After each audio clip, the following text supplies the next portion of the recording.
देखिए so that की जगह टू और टू आ गया, इसमें सेंटेंस को कैसे चेंज किया जाता है, मीनिंग वही रहता है, जैसे सो का मतलब इतना था और दैट का मतलब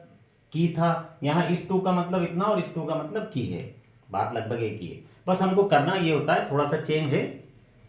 हमने देखा था कि सो दैट में दैट के बाद पूरा सेंटेंस लिखा जाता है, सब्जेक्ट, हेल्पिंग वर्ब यानी ऑक्सिलियरी वर्ब, मेन वर्ब और ऑब्जेक्ट, ये सब चीजें आती है। लेकिन इस टू के बाद, ये टू तक तो पूरा सेंटेंस आता है, इस टू के बाद जो सेंटेंस हमको बनाना होता है उसमें सब्जेक्ट और हेल्पिंग वर्ब यानी ऑक्सिलियरी वर्ब नहीं आते, मेन वर्ब और ऑब्जेक्ट ही आते हैं। देखिए कैसे, दो सेंटेंस हमको दिए गए, ही वॉज वेरी वीक, वो बहुत कमजोर था, ही कुड नॉट वॉक, वो चल नहीं पाया,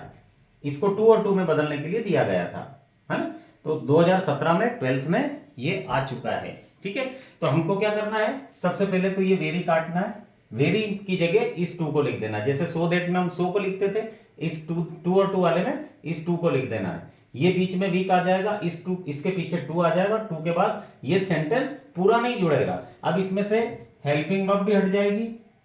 सॉरी सब्जेक्ट भी हट जाएगा, और ये ऑक्सिलियरी वर्ब की जगह मॉडल वर्ब आती है वो भी हट जाएगी, और इसमें नॉट यदि हो तो वो भी हट जाता है, सिर्फ मेन वर्ब और ऑब्जेक्ट ये दो चीजें हट जाएगी, मेन वर्ब और ऑब्जेक्ट यदि हो तो बस उतना ही जुड़ता है। देखिए ही वाज, ही की जगह ही लिख दिया, वाज की जगह वाज लिख दिया, और इस वेरी की जगह ये टी डबल ओ लिख दिया, वीक की जगह अपनी जगह वीक आ गया, और इस टू के इसके वीक के बाद ये वाला टू आ गया, टू के बाद अब ये जो पूरा सेंटेंस था सब कुछ काट दिया, सीधा मेन वर्ब यानी जो काम उस सेंटेंस में हो रहा है, कार्य, वर्क, बस उसको इसके पीछे जोड़ देना होता है, और उसके पीछे यदि और भी कोई वर्ड हो तो वो ऑब्जेक्ट के रूप में तो वो जोड़ दिया जाता है, ठीक है। बस इतना सा करना है, ये सब हटा देना है दूसरे सेंटेंस में से टू के बाद, और सिर्फ वो मेन वर्ब और ऑब्जेक्ट लिखना है बस, और इस वेरी की जगह टू लिख देना है, ठीक है। और देखिए